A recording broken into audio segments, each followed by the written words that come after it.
Okay, now let's get into some possible alternative applications for the Gemini placement principle. And I'll start back, like I talked about briefly in the beginning, was that, a lot of tricks that I see use this method as a means of forcing two cards onto your participants. It's very conveniently used in that way. But it doesn't necessarily have to be for two cards. This method can be used just as well to force a single card on a single participant. You'd have your force card on the bottom, the 4 of clubs. You deal your cards out. You ask your participant to call stop. They put their indicator card, drop the rest on top. And then when you spread, you present these cards, and that's your force. And it's a perfectly valid way of forcing a single card on a single participant. Now, as for the force cards themselves, you can change what those force cards are, and it can totally change the vibe of the effect. In my Tri-Gemini effect, I had a force card to force a value, and then I had a force card of a suit, and then the third card was it's the combination of the two. But you could just as well do a 4 of a kind or 3 of a kind. You could force a 3 of a kind using the same exact procedure. And I believe John Bannon's 4-sided triangle basically does that in the same exact procedure. It's just he used the force cards. There's 3 force cards in the Tri-Gemini. There's the 2 that the participant gets, and then the third one that is the combination of their 2 numbers. Those would be a 3 of a kind instead of how I set it up. And then the 4th card is just taken out before the trick starts and placed in the box. And you have I think that's the 4-sided triangle. You should be able to figure that out on your own. You could have a 4 of a kind. You could use values and suits. You could force numbers to locations in other places. Your 2 force cards, you could add those 2 values together, a 10 and a 5, to get 15, which would take you to the 15th page in some book, or the 15th location in a second deck. That's perfectly legitimate application for this principle. But yeah, values and suits is because you're forcing 2 cards, or the most common application is for forcing 2 cards. It's just convenient that a card is made up of values and suits, which is 2 things, but it could be 2 values as well that you can add together to get somewhere else. As for the indicator cards, there's different things that you can do with the indicator cards. For example, I think John Bannon also has another variation of this, similar to kind of my presentation of the Tri-Gemini. Instead of, in my presentation, I just decide who's going to be the value and who's going to be the suit.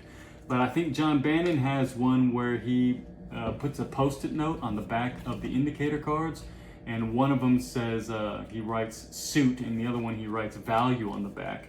And so when you go through the Gemini placement procedure, and then you spread the cards and you take the force cards out, you can flip those cards over, and it will say suit or value. So this one would be the suit and that would be the value. That's a different way of approaching it. You could put anything you wanted to on the back of the cards that way, and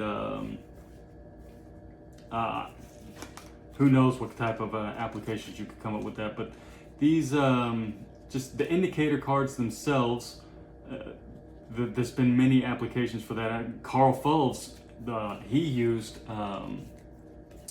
just blank business card.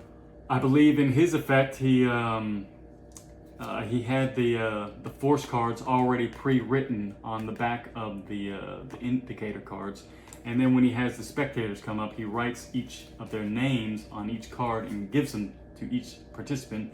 Then when they when they put their cards in, they're gonna it's gonna force the cards that are on the back of those force cards. So when they bring them out, the card that is immediately above their card with their name on it, when you flip it over, this card will be written on back of their card, which is a that's a very good trick from Carl Foltz. But the indicator cards could be changed. You could use actual other cards. You could hand a 4 of spades from another deck. This could be a red 4 of spades, and you could hand somebody else a red 5 of clubs and force this participant to basically indicate or select the same exact card that is on the other side of their indicator card. That's so this interesting applications you can do just by changing what the indicator cards are. Seemingly endless possibilities, but I'm just trying to come up with some on the fly for you that I know of, that I haven't used but I've thought of. The cards themselves can be changed. I believe Leonard Green has a trick that he uses this Gemini principle in which every single card in the deck has a different backing. It has a different back that he claims to have swiped or stolen cards from every casino or every hotel he's gone to, and he's created a deck of basically all miscellaneous cards, and he uses the indicator cards to force he has like a 4 of spades on one side, and I believe a 5 of clubs on the other side, and then he forces the 4 of spades and the 5 of clubs, and those will wind up being the same back,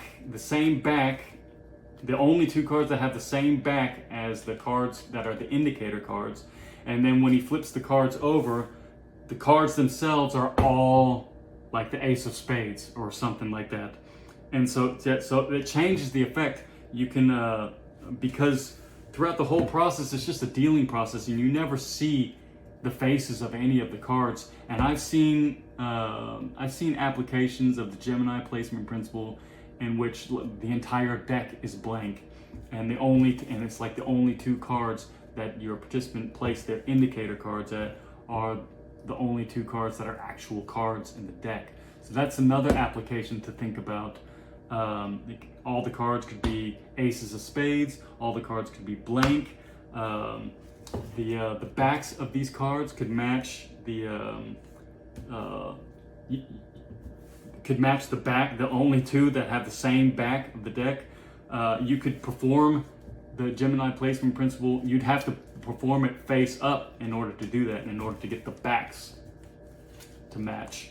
But that's you can change the effect dramatically by changing the cards themselves. It's interesting application. So that's the force cards. You can change how those are applied. The indicator cards, you can change how those are applied, and the cards themselves. There's many different things to play with here, many different aspects of this principle to play with, and to create all kinds of different presentations, and basically use the same method to create a wide variety of different magic effects. So I hope I gave you guys some ideas to play around with. I hope you guys get some good use out of it. I hope I explained the applications well enough. I hope I got some creative juices flowing in your brain to create your own applications for this method. And yeah, have fun with it, and we'll see you on the next one.